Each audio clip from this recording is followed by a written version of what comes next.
Okay, every good tech video should start with what? Copy. Cheap copy, expensive copy, it doesn't fucking matter. Needs copy. Once we get the copy made, we'll get going on this tech video.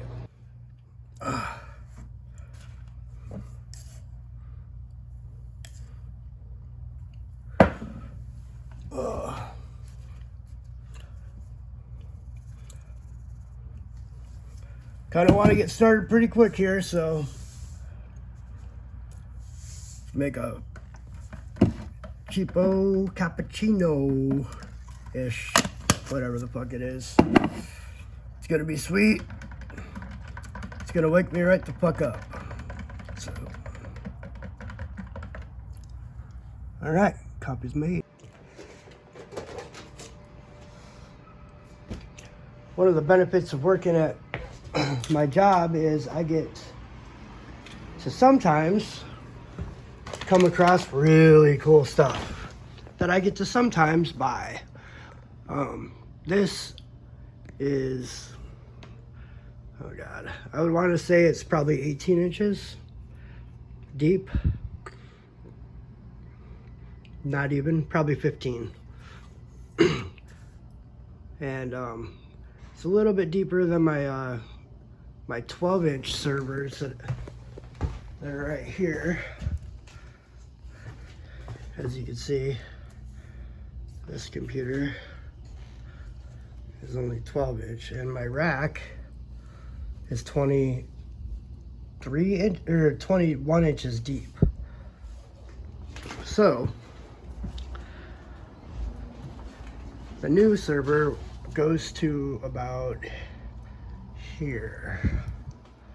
So it's a little bit longer, not too much, by about 4 inches. So it fits here, mounted to the front. It fits to about right there on the above the power. Well, this will be a good little server build. Let's see.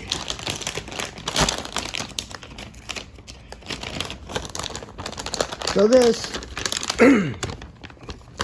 was my gaming computer for a long time. Oh.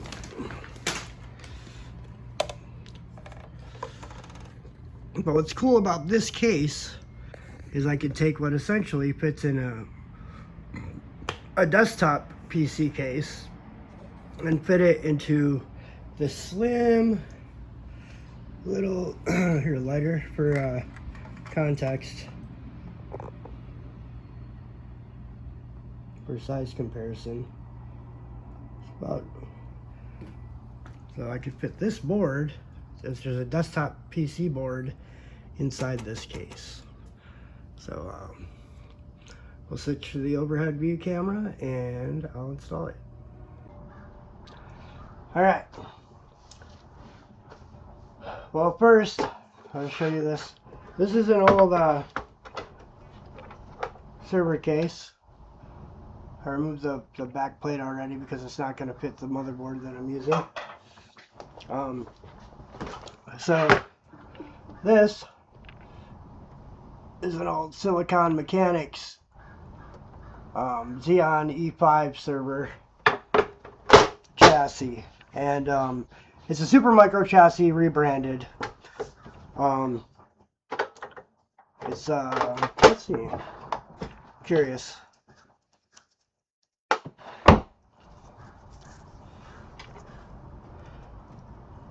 It's a 15-inch chassis, 15-inch depth, 20. It fits in a 19-inch rack, but it's only 17.5 inches wide. So I'm probably going to need to have supports to hold it up in my rack. It does have the. Let's see. It does have the 3. So I mean, my rack will hold it up, just bolt it in, but it's a really bad idea not to have a shelf under it holding it up because it is pretty heavy and it's empty right now. I work at a recycling place, an e-waste recycling facility, and I'm one of the main computer technicians there. So when I see cool shit, sometimes I can buy it. So I I stripped it down because it's too old. It's something that isn't really worth selling on eBay or refurbishing. So the parts in it got recycled. The hard drive always goes, which was under here, always goes and gets wiped and then either reused or sent off to be destroyed. So one of the things we do at my work is data destruction, and we got to make sure that people's stuff is safe. Anyway, long story short, I got this super cool rack case from my work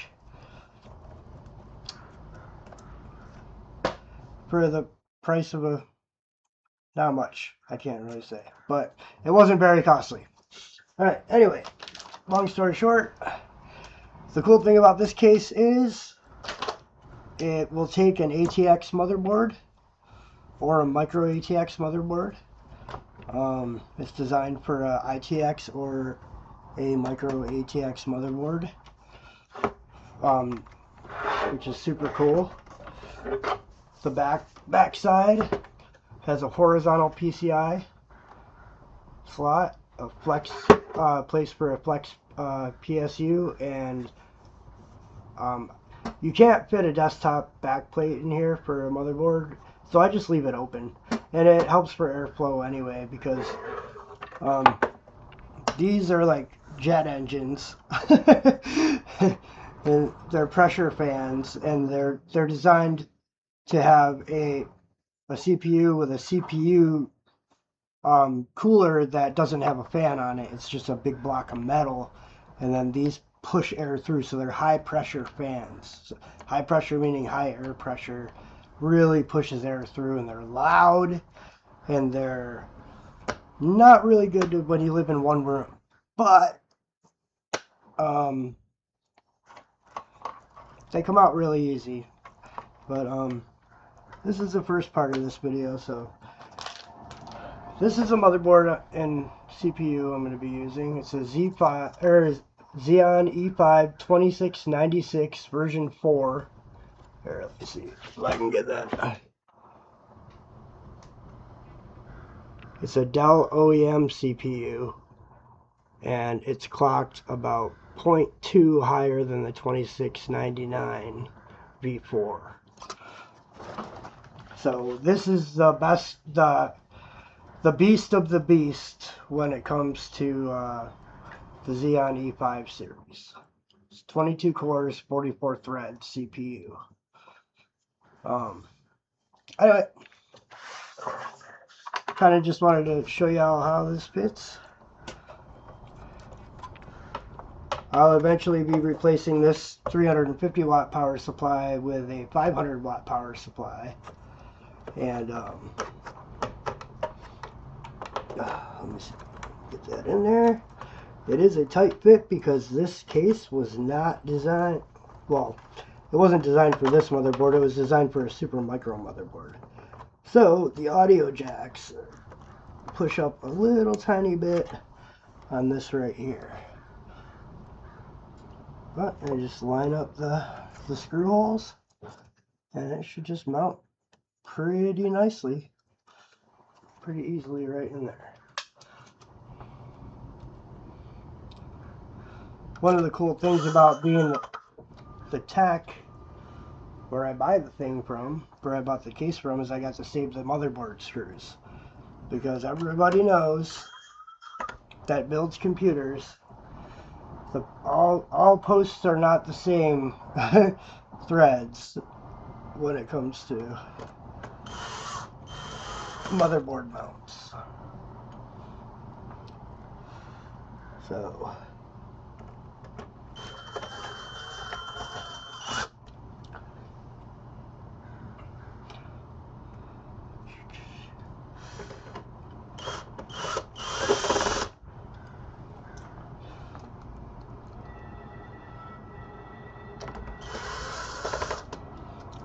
So the key to using a drill when you do this is, oh, that's cool, they're on, is I use a smaller bit than the actual screw head, and I lightly just kind of, I don't press down, I don't even let the drill, I just kind of like, you know, lightly screw it in. I can tighten it down later with a screwdriver if it needs to be, but for the most part, yeah, that ain't going nowhere. That ain't going nowhere. Alright, well, that's pretty much all I have. There's 80 gigs of RAM in here or something like that.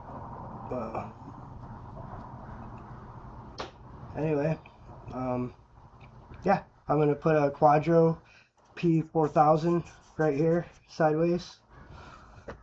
Somewhere I have the, I think I dropped it. Oh, no, here it is. So, you use a riser, right? And this just goes in there. And sideways mounted video card. It'd be awesome.